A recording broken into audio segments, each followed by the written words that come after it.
October 15th, 1979. Johnny Carson walked into Studio One at NBC Burbank expecting another routine Tonight Show taping. Steve McQueen was waiting in his dressing room with tears in his eyes and rage in his fists. "You son of a bitch," McQueen said. "You promised you'd keep your mouth shut."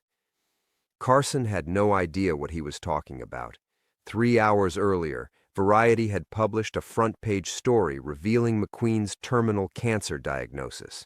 The actor's final film deal, worth $12 million, had just evaporated. McQueen threw the first punch. What happened in that dressing room destroyed a 20-year friendship. It haunted Carson for the rest of his life, and it took nearly a decade for the truth to surface, a truth that would have saved everything. The night America's favorite host discovered that sometimes the cruelest jokes are the ones played on you. Before we jump back in, tell us where you're tuning in from, and if this story touches you, make sure you're subscribed, because tomorrow I've saved something extra special for you. The punch caught Carson square in the jaw, sending him stumbling backward into the makeup counter. Bottles of foundation and powder exploded across the floor in a symphony of shattering glass. For a moment, the only sound in the cramped dressing room was Carson's ragged breathing and the steady drip of spilled cologne. "Steve, what the hell?" Carson started, but McQueen was already advancing, his usually cool blue eyes wild with betrayal. 20 years, Johnny. 20 goddamn years I trusted you."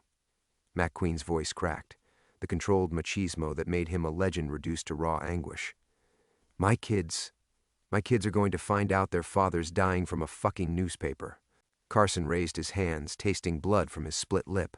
"I don't know what you're talking about. What story?" McQueen pulled the crumpled Variety from his jacket and hurled it at Carson's feet. The headline screamed in bold type, "McQueen's Cancer Battle, Terminal Diagnosis Ends, Hunter Deal."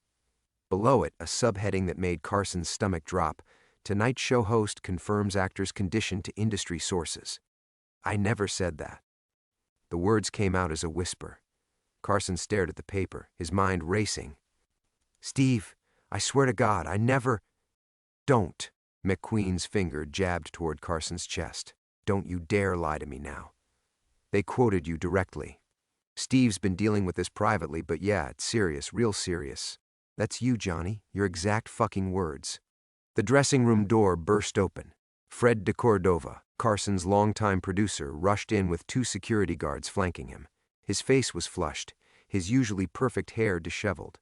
"Gentlemen, please, we've got a live audience in 30 minutes. "There's not going to be a show," McQueen snarled, never taking his eyes off Carson. "I'm done. With all of this. With all of you." Carson touched his bleeding lip, trying to process what was happening. He remembered the conversation about McQueen's health. Of course he did. It had been 3 weeks ago, in this very dressing room, after McQueen had finished promoting The Hunter. Steve had looked exhausted, kept touching his side like it hurt. When Carson asked if everything was okay, McQueen had broken down. But that conversation had been private, sacred, just the 2 of them.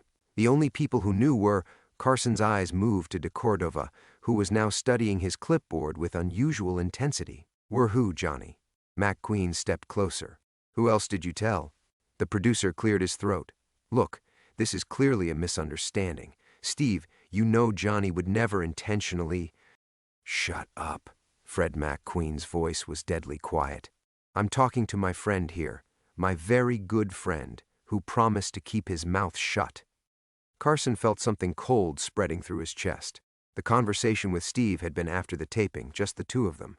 But later that night at Ma Maison, Fred had asked about McQueen's appearance, said he looked thin.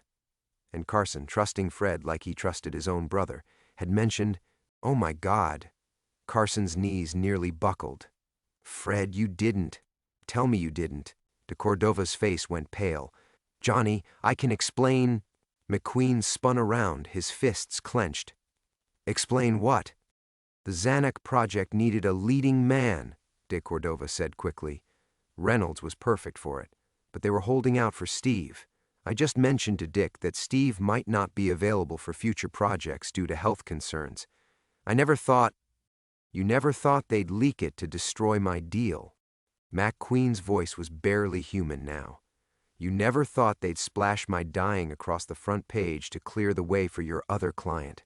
Carson watched his best friend's face transform into something he'd never seen before, a mixture of betrayal so profound it was almost physical. McQueen looked between Carson and de Cordova, and Carson could see the exact moment when their 20-year friendship died. "You knew," McQueen said to Carson. "You had to know what would happen. I didn't. Steve, I swear, you're just like all the rest." McQueen's voice was hollow now, all the fight drained out of it. Just another Hollywood snake. He turned toward the door, then stopped. "I've got maybe 6 months left, maybe less. I was going to spend it making one last film for my kids, something they could remember me by." He looked back at Carson one final time. "Thanks for that." The door slammed shut with such force that Carson's Emmy Award fell off the shelf and shattered on the linoleum floor. The sound of applause drifted in from Studio One as the audience waited for a show that would never happen. Carson stared at the broken pieces of his award, then at the blood on his hands from trying to pick them up. He had no idea he would never see Steve McQueen alive again. The silence that followed McQueen's departure felt like a tomb. Carson remained crouched on the cold linoleum floor, fragments of his Emmy cutting into his palms as he tried futilely to piece together what could never be whole again. Blood mixed with golden metal and shattered dreams, creating a grotesque mosaic of his 20-year career. Johnny de Cordova's voice came from somewhere above him, tentative and hollow. "We need to figure out what to tell the audience." Carson didn't look up. He couldn't. If he looked at Fred right now, he might kill him. Instead, he focused on the largest shard of the Emmy, watching his distorted reflection waver in the broken surface. The man staring back looked older than his 53 years, his trademark smile replaced by something he'd never seen before, the face of someone who had lost everything that mattered. "Tell them Steve got food poisoning," Carson said quietly. "Tell them whatever you want. You're good at making up stories." The security guards shuffled their feet, unsure whether to stay or go. Through the thin walls, Carson could hear the audience's restless murmur growing louder. 300 people who had driven across Los Angeles on a Tuesday night to see Johnny Carson and his special guest, Steve McQueen. They had no idea they were witnessing the death of a friendship instead. "Johnny, please, let me explain." "Get out." Carson's voice was barely audible, but something in its tone made de Cordova step backward. "Get out before I do something we'll both regret." When the door finally clicked shut, Carson allowed himself to truly absorb what had just happened. The dressing room still smelled like Steve's cologne, that expensive stuff Allie had bought him for his birthday. Aramis, she'd said, because it reminded her of the desert where they'd fallen in love during the filming of The Getaway. Now the scent hung in the air like a ghost, mixing with the sharp odor of spilled makeup and Carson's own fierce sweat. He stood slowly, his knees protesting. At 53, he felt every one of those years pressing down on him. In the mirror, his reflection looked like a crime scene, split lip bleeding, collar torn, hair disheveled. But it was his eyes that disturbed him most. They looked hollow, like something essential had been carved out of him. Carson walked to the window that overlooked the NBC parking lot. Steve's Porsche was already gone, leaving only an oil stain on the asphalt where it had been parked. Even that felt symbolic somehow. A permanent mark left behind by something beautiful that could never return. The phone on his dressing room table rang, its shrill tone making him jump. He let it ring 7 times before answering. "Johnny?" Joanna's voice was tight with concern. "Fred just called. He said there was some kind of incident. Are you all right?" Carson closed his eyes, trying to find his voice. Joanna. His wife of 8 years, the woman who had stood by him through his divorce from Joanne, through the custody battles, through the dark periods when the pressure of being America's host had nearly crushed him. She was probably in their Malibu home right now, sitting in the breakfast nook with her reading glasses on, a cup of tea growing cold beside her while she waited for him to come home. "I'm fine," he lied. "Just a misunderstanding. I'll be home late tonight.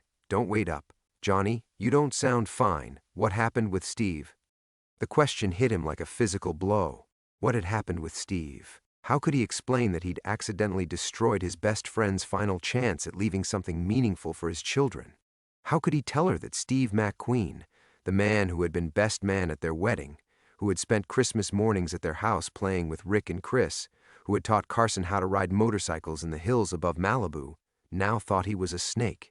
"We had a disagreement," Carson said finally. "It'll blow over." But even as he said the words, he knew they weren't true. In 20 years of friendship, he'd never seen Steve look the way he had tonight. The betrayal in those famous blue eyes had been absolute, final. It was the look of a dying man who had just learned that even his closest friend couldn't be trusted. "I love you," Joanna said softly. "Come home when you can." After she hung up, Carson sat in the makeup chair Steve had occupied just an hour earlier. The leather was still warm from his body heat. On the counter, someone had left a glass of water with Steve's lipstick on the rim from where the makeup artist had touched up his mouth before what was supposed to be their interview. Outside, the audience was finally being dismissed. Carson could hear their disappointed voices as they filed out into the Burbank night, probably wondering what terrible thing had happened to cancel a taping of The Tonight Show starring Johnny Carson. If they only knew, Carson thought, staring at his broken Emmy, they'd understand that some things, once shattered, can never be put back together again. Carson was still sitting in Steve's chair when the knock came. Not the hurried rap of a production assistant or the confident bang of Fred returning with excuses, but something softer, more deliberate. "Come in," he called, not bothering to look up from the water glass with Steve's lipstick still marking the rim. The door opened to reveal a young woman Carson didn't recognize. Early 20s maybe, with nervous eyes and a manila envelope clutched against her chest like armor. She wore the kind of cheap blazer that screamed junior college intern, but there was something in her expression that made Carson straighten in his chair. "Mr. Carson? I'm sorry to bother you. I'm Linda Marsh. I worked for Mr. McQueen's publicist." "Worked?" Carson set down the glass. "What do you mean, worked?" "I was fired tonight, about an hour ago." Her voice shook slightly. "Mr. Davidson said it was budget cuts, but I know it's because of what happened today." "What happened with the story?" Carson felt his chest tighten. "I don't understand." Linda glanced over her shoulder as if checking for eavesdroppers, then stepped fully into the room and closed the door behind her.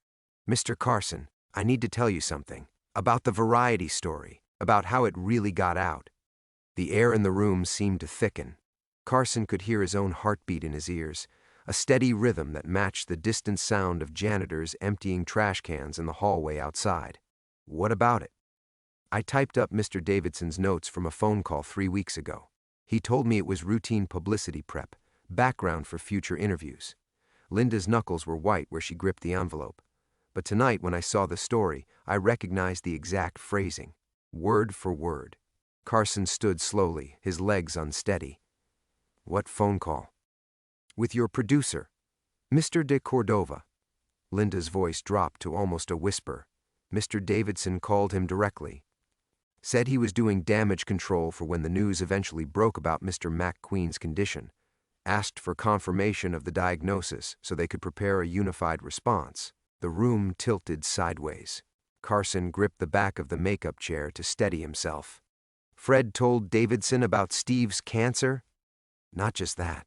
Linda fumbled with the envelope's clasp. "Mr. Davidson recorded the call. He always records important calls, says it's for legal protection. But tonight, after I was fired, I heard him on the phone with someone from Variety. He was selling the story, Mr. Carson, using the recording as proof." Carson's mouth went dry. "You're telling me Davidson used my producer to get information about Steve, then sold it to the press?" "There's more." Linda finally opened the envelope and pulled out a sheet of paper. "This is a copy of Mr. Davidson's calendar from that week. Look at Thursday, the day after he called Mr. de Cordova." Carson took the paper with trembling hands. There, in neat handwriting, was an entry that made his blood turn to ice. 2 p.m., lunch with B. Reynolds Re. Zanuck Project. Discuss MC situation. Burt Reynolds. Carson's voice came out as a croak. "Mr. Davidson represents him too. Has for years." Linda's words came faster now, like she was afraid she'd lose her nerve. I think this was all planned. Get the story out, kill Mr. McQueen's deal, clear the way for Mr. Reynolds." Carson sank back into the chair, the paper fluttering to the floor. Everything clicked into place with horrible clarity. Fred's casual question about Steve's appearance. Davidson's convenient phone call seeking damage control. The timing of the variety story, just days before Steve was supposed to finalize his contract for what would have been his final film. "Why are you telling me this?" Carson asked. Linda's eyes filled with tears. "Because I watched the news tonight. They showed Mr. McQueen leaving the studio, and he looked destroyed. And they said you two had been best friends for 20 years. She wiped her nose with the back of her hand. "My dad died of cancer last year. I know what it's like when someone steals your last chance at dignity." Carson stared at the calendar page on the floor. Steve was dying, believing his oldest friend had betrayed him for Hollywood politics, believing Johnny Carson was just another snake in a town full of them. And the truth, the devastating, bitter truth, was sitting right here in black and white. "Linda," Carson said quietly, "do you still have access to that recording?" She nodded, pulling a small cassette tape from the envelope. "I made a copy before I left tonight." Carson took the tape, its plastic case warm from her nervous grip. Such a small thing to hold the power to resurrect a dead friendship. But as he stared at it, one terrible thought echoed in his mind. Steve McQueen was dying. How many days did they have left to make this right? Carson stared at the cassette tape until the words on its white label blurred together. Such a small thing, no bigger than his palm, yet it contained the power to prove his innocence and expose the conspiracy that had destroyed everything. He should have felt relief. Instead, a cold dread was spreading through his chest like spilled ice water. "I need to call Steve," he said, more to himself than to Linda. "I need to explain—" "Mr. Carson." Linda's voice was gentle but firm. "Mr. McQueen's at Cedars-Sinai. He was admitted 2 hours ago." The tape slipped from Carson's fingers, clattering onto the linoleum beside the broken Emmy. "What happened?" "Chest pains. That's all I know." Linda knelt and retrieved the cassette, handling it like a piece of precious evidence. "His condition, it's worse than anyone knew." Carson felt the walls of the dressing room closing in. The fluorescent lights overhead suddenly seemed too bright, too harsh, illuminating every crack in the ceiling tiles and every stain on the carpet. He needed air. He needed space to think. But most of all, he needed to fix what had been broken before it was too late. He stood abruptly, knocking over the water glass. "I have to go to him." "Wait." Linda grabbed his arm with surprising strength. "You can't just walk in there. Not after tonight. They'll think you're there to gloat or make it worse." The truth of her words hit him like a physical blow. Of course Steve wouldn't want to see him. As far as McQueen knew, Johnny Carson was the architect of his humiliation, the friend who had sold him out for 30 pieces of Hollywood silver. Showing up at the hospital with a cassette tape and a story about conspiracy would look like the desperate lies of a guilty man. Carson slumped back into the chair, running his hands through his hair. "Then what? Do I just let him die thinking I betrayed him?" Before Linda could answer, footsteps echoed in the hallway outside. Heavy, purposeful steps that made Carson's blood freeze. Fred's walk was unmistakable. That quick, efficient stride of a man who owned every room he entered. But tonight it sounded different. Cautious. Almost furtive. "Hide the tape," Carson whispered urgently. Linda slipped the cassette into her purse just as the door opened. Fred de Cordova stepped inside, his face carefully composed but his eyes darting nervously around the room. Behind him lurked a man Carson recognized but had never liked. Paul Davidson, Steve's publicist. Davidson was smooth in the way that only Hollywood predators could be, with silver hair and a smile that never quite reached his eyes. "Johnny," Fred said, his voice pitched too high. "Thank God you're still here. Paul and I have been discussing the situation, and we think we've found a way to minimize the damage." Davidson stepped forward, extending his hand with practiced sincerity. "Mr. Carson, first let me say how sorry I am about tonight's unfortunate misunderstanding." Steve was clearly overwrought from his treatments. He wasn't thinking clearly. Carson didn't take the offered hand. Instead, he studied Davidson's face, looking for any sign of guilt or calculation. What he saw there made his skin crawl. The man was actually enjoying this. There was a predatory satisfaction in his eyes, the look of someone who had executed a complex plan perfectly. "Misunderstanding?" Carson's voice came out rougher than he intended. Steve thinks I leaked his diagnosis to the press. Which is ridiculous, of course. Fred jumped in quickly. Everyone knows you'd never do such a thing. The leak could have come from anywhere. His doctors, his ex-wife, hell, even the janitors at his oncologist's office. But Davidson was watching Carson too intently, his eyes sharp and calculating. The important thing now is damage control, for everyone involved. His emphasis on the last words felt like a threat. Careers can be fragile things, Mr. Carson. Reputations built over decades can crumble overnight if the wrong stories start circulating. Linda shifted almost imperceptibly beside him, and Carson realized with growing horror that Davidson knew. Somehow, the bastard knew she had the recording. The way his gaze kept flickering to her purse, the calculated menace in his voice. This wasn't about Steve's condition anymore. This was about covering tracks. What exactly are you suggesting? Carson asked carefully. Davidson's smile widened, revealing teeth too white to be natural. Simply that we all agree to remember tonight as an unfortunate incident between two old friends under tremendous stress. Nothing more, nothing less. No investigations, no second guessing, no digging into what can't be changed. His eyes locked with Carson's. Some secrets are better left buried, don't you think? The threat hung in the air like poisonous gas. Carson felt his hands begin to tremble as he realized the full scope of what he was facing. This wasn't just about one leaked story or one destroyed friendship. Davidson and Fred had orchestrated something far more sinister, and now they were closing ranks to protect themselves. Outside, a siren wailed in the distance, growing louder before fading into the Burbank night. Carson wondered if it was heading to Cedars-Sinai. If Steve was fighting for his life while the men responsible for destroying him stood in this very room, calmly discussing damage control. The cassette tape felt impossibly heavy in Linda's purse, a small piece of evidence that could expose the truth, if they lived long enough to use it. Carson could feel sweat gathering at his hairline despite the studio's perpetual chill. Davidson's predatory smile never wavered, but his eyes, cold, calculating, kept flicking toward Linda's purse with the persistence of a hawk circling prey. I think, Carson said slowly, that we should all be very careful about what we say next. Fred shifted nervously, loosening his tie. Johnny, Paul's just trying to help. We all want what's best. For who? The words came out sharper than Carson intended. For Steve, who's lying in a hospital bed thinking his oldest friend sold him out. Or for the vultures who made money off his misery. Davidson's smile finally cracked, revealing something uglier underneath.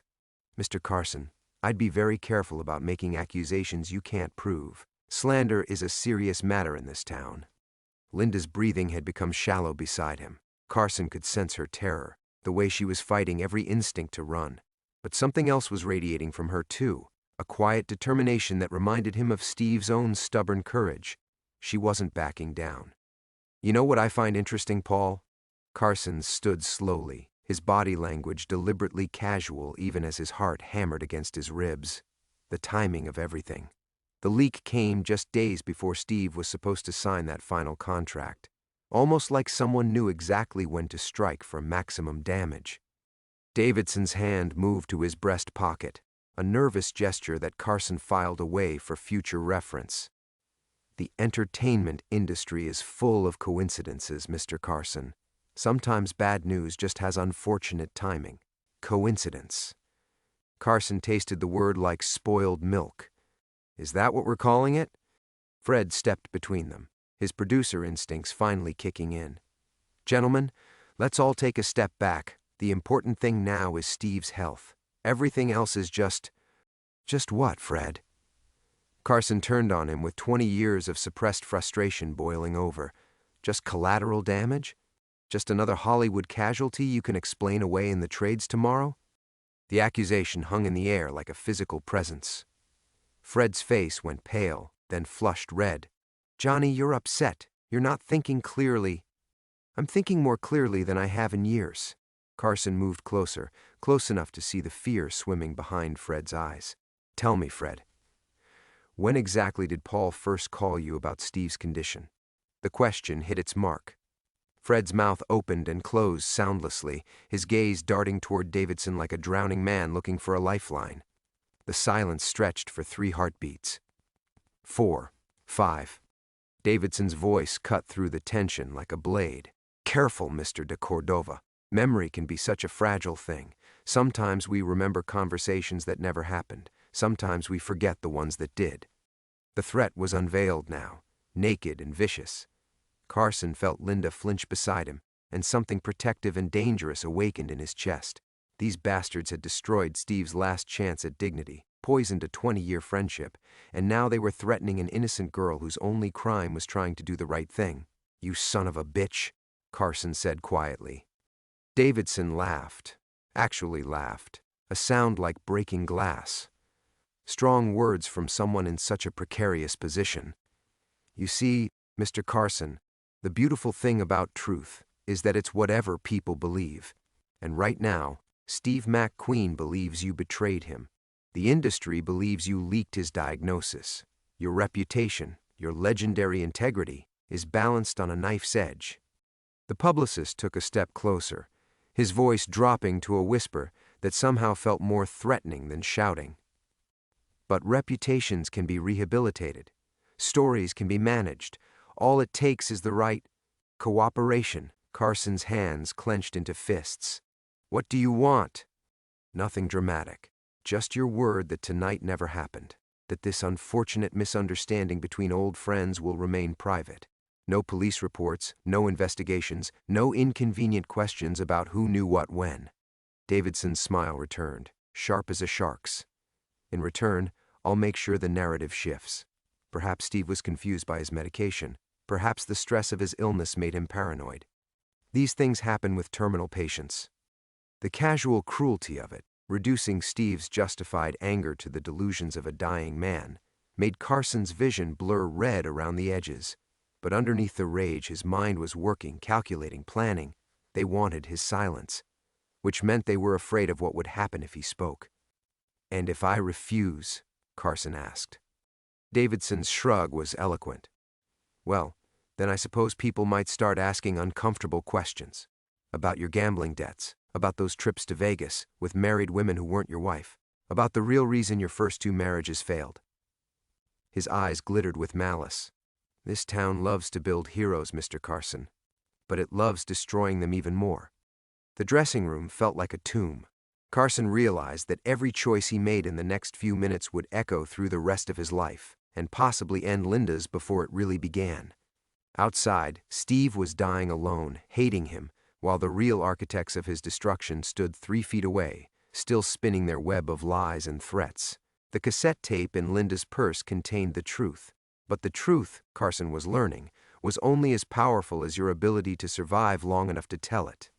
Carson stared at Davidson's smugly confident face, watching the publicist savor what he clearly believed was his moment of ultimate triumph. The silence stretched between them like a taut wire, broken only by the distant hum of the studio's air conditioning and Fred's labored breathing. Then Carson began to laugh. It started as a low chuckle, barely audible, but grew steadily until it filled the cramped dressing room. Davidson's smile faltered, confusion flickering across his predatory features. Fred took an unconscious step backward, suddenly uncertain. "You know what's funny, Paul?" Carson wiped his eyes with the back of his hand, his laughter dying as abruptly as it had begun. "You think you've got me cornered. You think you hold all the cards. I do hold. But here's the thing about guys like you," Carson continued, his voice gaining strength with each word.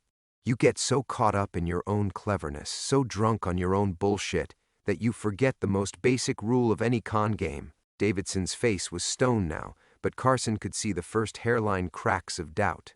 "And what rule is that?" Carson reached into his jacket pocket and pulled out a small digital recorder, the same one he'd been using all evening to capture notes for tomorrow's monologue. The red recording light glowed like an angry eye in the fluorescent glare. "Always know when you're being recorded." The color drained from Davidson's face like water from a broken dam. Fred made a sound somewhere between a gasp and a whimper, but Carson wasn't finished, not by a long shot. "See, I've been taping everything since you 2 vultures walked in here. Your threats, your admissions, your casual discussion of character assassination." Carson's voice carried the deadly calm that had made him America's favorite assassin of pompous celebrities. "But the really beautiful part, the part that's going to destroy you both? You just confessed to something you had no idea Linda already had evidence for." He gestured toward Linda, who was staring at him with wide, amazed eyes. "Show them, sweetheart." With trembling hands, Linda pulled the cassette from her purse. Davidson lunged for it instinctively, but Carson caught his wrist with surprising strength. We're not done yet." Carson's grip tightened until Davidson winced. "You see, Paul, your problem isn't that you're evil. Hollywood's full of evil. Your problem is that you're lazy evil, stupid evil." He released Davidson's wrist and took the cassette from Linda, holding it up like evidence in a courtroom. "When you recorded your call with Fred, you thought you were protecting yourself, creating an insurance policy. But what you actually did was document your entire conspiracy." Fred finally found his voice, though it came out as a desperate croak. "Johnny, please, you don't understand the pressure." "I understand perfectly." Carson's gaze shifted to his longtime producer, and 20 years of friendship curdled into contempt. "You sold out the most honest man in Hollywood for what? A favor from this snake? A cut of whatever deal Burt Reynolds got instead? It wasn't like that." Fred's composure finally shattered completely. "Davidson said it was going to come out anyway. He said if we cooperated, we could control the narrative, make it gentler." "Shut up, you idiot," Davidson snarled, but it was too late. The admission hung in the air like a confession written in fire. Carson felt something cold and final settle in his chest. The last 24 hours had been like watching a magic trick in reverse, seeing how the illusion was constructed, understanding that everything he'd believed about his life, his friendships, his industry, was built on manipulation and lies. But there was one lie that cut deeper than all the rest.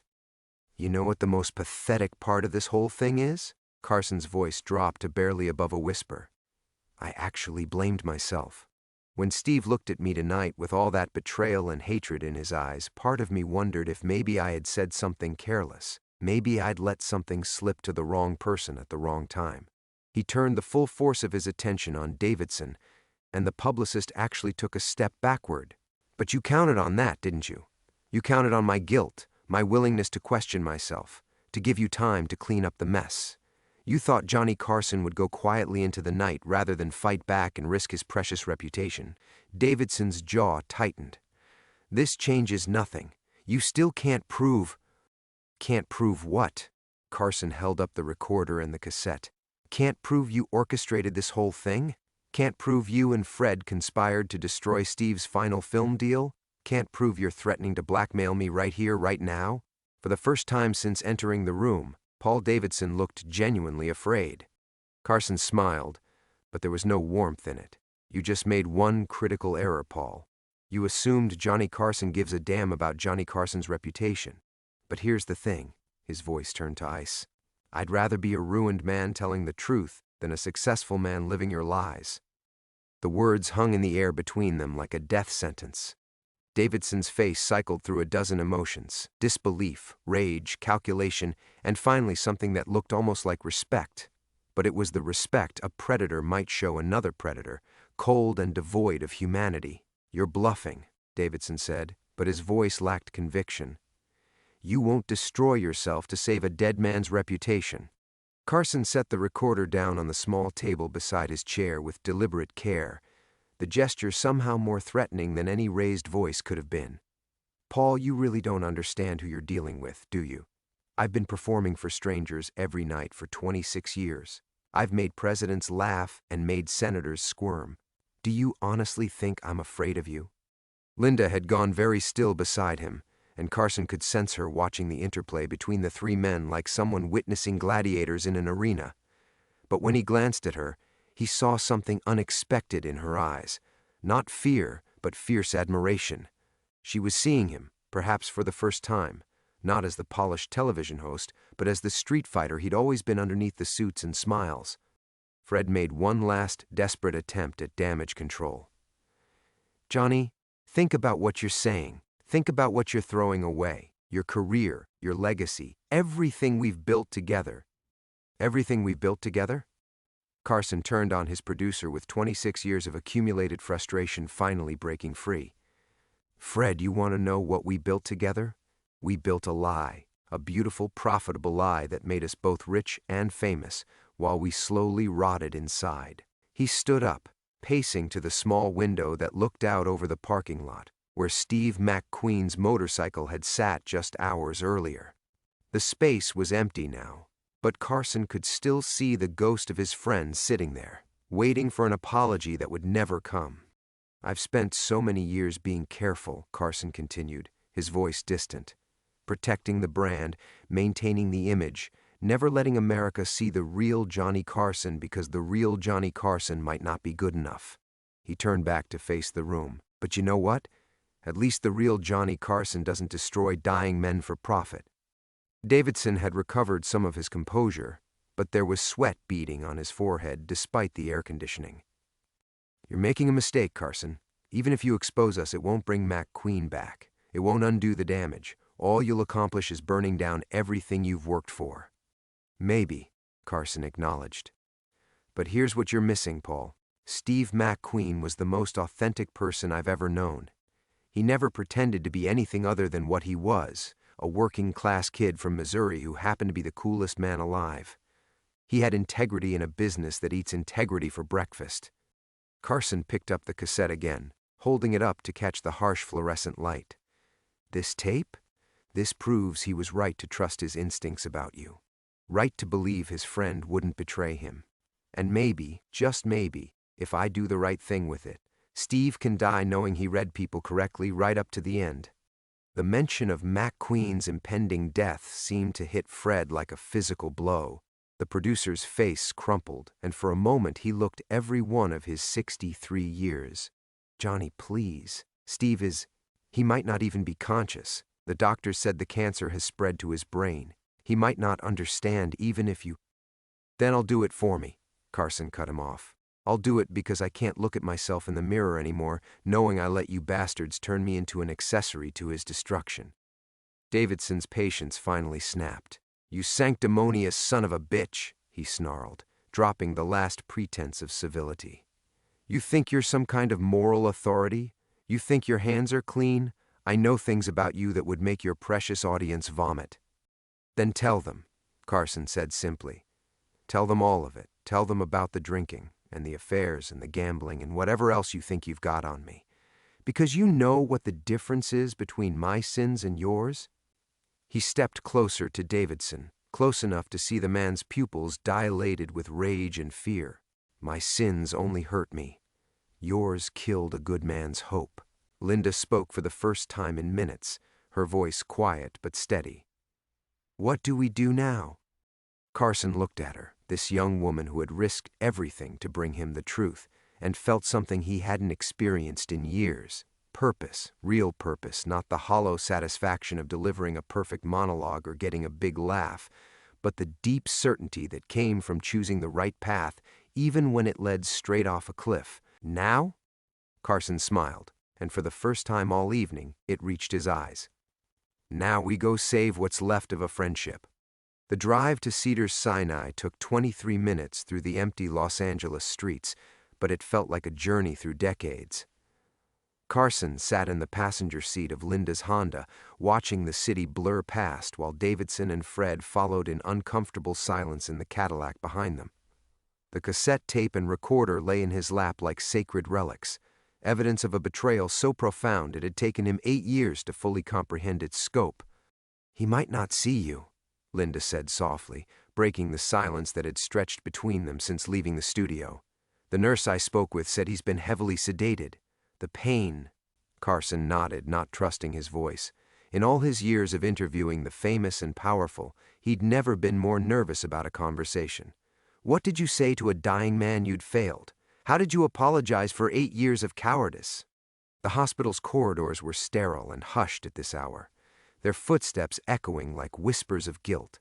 Carson had visited these halls before, checking on celebrities, paying respects, playing the role of concerned colleague. But this felt different. This felt like walking toward his own judgment. Room 314 was dimly lit. machines beeping softly in the medicinal darkness. Steve McQueen lay propped against white pillows, his legendary frame diminished, but his eyes, those piercing blue eyes that had stared down bad guys in a dozen films, still sharp with intelligence and pain. "Well, well." Steve's voice was a rasp of its old authority. "Johnny Carson, come to gloat?" Carson stepped into the light, and Steve's expression shifted as he took in Carson's haggard appearance, the hollow desperation in his eyes. "Jesus, Johnny, you look worse than I do." "Steve, Carson's practiced eloquence deserted him completely. After 26 years of never being at a loss for words, he found himself speechless in the presence of the one person whose opinion had always mattered most. "Save it," Steve said, but there was less venom in his voice than there had been 8 years ago. "Whatever apology you've rehearsed, whatever explanation you think will make this right, it wasn't me." The words cut through Steve's dismissal like a blade. McQueen's eyes narrowed, searching Carson's face with the same intensity he'd once brought to studying scripts or engines or anything else that mattered to him. "What?" Carson moved closer to the bed, pulling the cassette player from his jacket. His hands shook as he inserted the tape. The same hands that had held microphones steady through thousands of interviews, that had never betrayed nervousness on camera, trembled now like a penitence. "It wasn't me who leaked your diagnosis, Steve.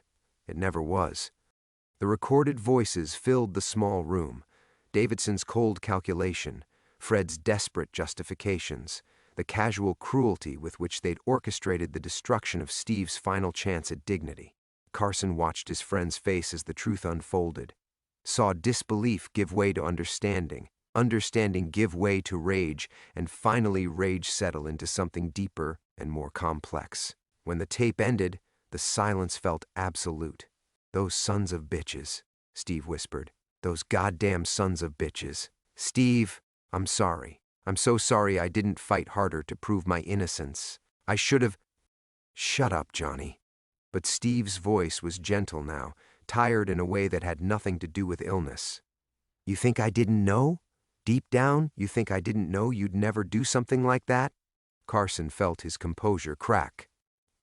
"Then why?" "Because it was easier." Steve's laugh was bitter, but directed inward.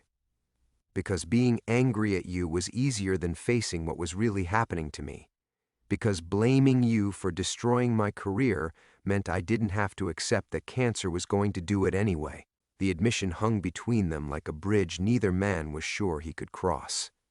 Carson sank into the chair beside the bed, suddenly feeling every one of his 63 years. "I lost 8 years with my best friend because I was too proud to fight for the truth," Carson said. "And you spent 8 years hating someone who never betrayed you." "Looks like we both screwed up," Steve replied. "But Johnny," his hand found Carson's, grip surprisingly strong despite everything. "Those bastards didn't just hurt me. They poisoned something good between us. They need to pay for that." Carson looked at his friend, really looked at him, and saw beneath the ravages of illness the same fierce integrity that had always defined Steve McQueen. Dying, betrayed, diminished by disease, he was still thinking about justice rather than revenge. "What do you want me to do?" Steve's smile was weak but unmistakably real. "What you should have done 8 years ago, you magnificent bastard. Tell the truth, all of it. Let the world know what kind of man Steve McQueen really called friend." In that moment, with his friend's forgiveness washing over him like absolution, Johnny Carson finally understood what courage actually meant. 3 weeks later, Johnny Carson walked onto the Tonight Show stage for what would become the most important monologue of his career. The studio audience sensed something different immediately. There was no trademark swagger in his step, no mischievous glint in his eye. Instead, they saw a man stripped bare, carrying the weight of truth like a cross. "Ladies and gentlemen," Carson began, his voice steady but softer than usual. 26 years ago, I promised to entertain you every night. Tonight, I'm going to break that promise."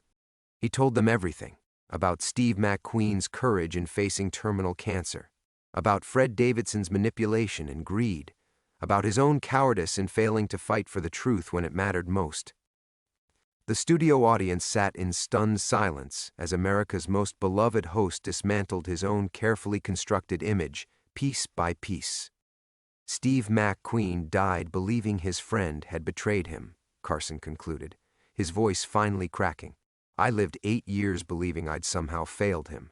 We were both wrong, but only one of us gets the chance to set the record straight. The audience didn't applaud. They wept. The fallout was immediate and devastating. Fred was fired within hours, his 20-year producing career ending in disgrace. Paul Davidson's client roster evaporated overnight as the industry turned its back on the man who'd weaponized terminal illness for profit. NBC executives, terrified of the scandal, quietly began exploring Carson's replacement options. But something unexpected happened. The public, moved by Carson's raw honesty, rallied around him with unprecedented support. Letters poured in by the thousands, not condemning his failures but praising his courage to expose them. Steve McQueen's widow, Barbara, appeared on the show the following week to thank Carson for giving my husband back his faith in friendship. Carson found himself changed in ways he hadn't anticipated. The perfectionist's mask he'd worn for decades felt unnecessary now. His monologues became more personal, his interviews more genuine. He'd lost his fear of being seen as human, and paradoxically, it made him more beloved than ever.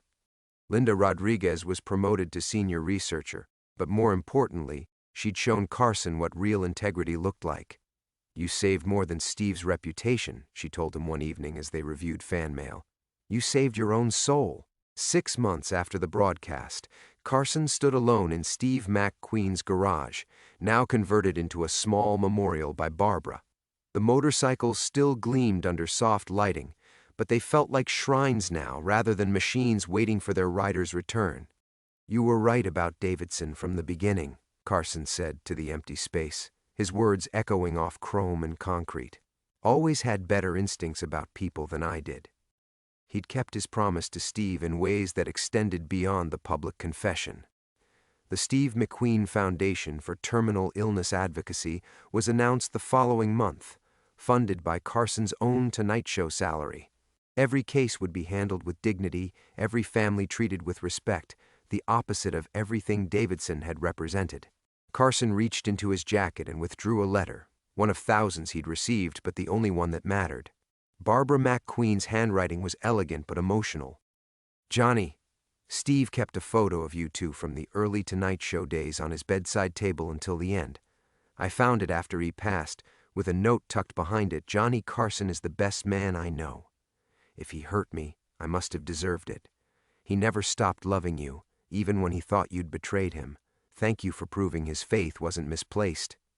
The tears came then, not the desperate sobs of guilt and regret that had marked the past 8 years, but something cleaner. Grief, yes, but grief mixed with gratitude for having known someone like Steve McQueen, for having been forgiven by someone worth forgiving him. That night, Carson returned to his Malibu mansion, but it no longer felt like a mausoleum. The silence was peaceful rather than haunting. He poured himself a scotch, just one, and sat on the deck overlooking the Pacific, watching the sun paint the sky in shades of forgiveness. His career would continue for another 4 years, but he was a different host now. The cynicism that had sharpened his wit was replaced by something more valuable, wisdom born of genuine suffering and redemption. He'd learned that some battles were worth losing if they helped you find your way back to who you were supposed to be. Johnny Carson had spent most of his life afraid of being truly seen. It took losing his best friend to learn that being seen, flaws and all, was the only way to be truly alive. The ghost of Steve McQueen never visited him again. He didn't need to. The truth had finally set them both free.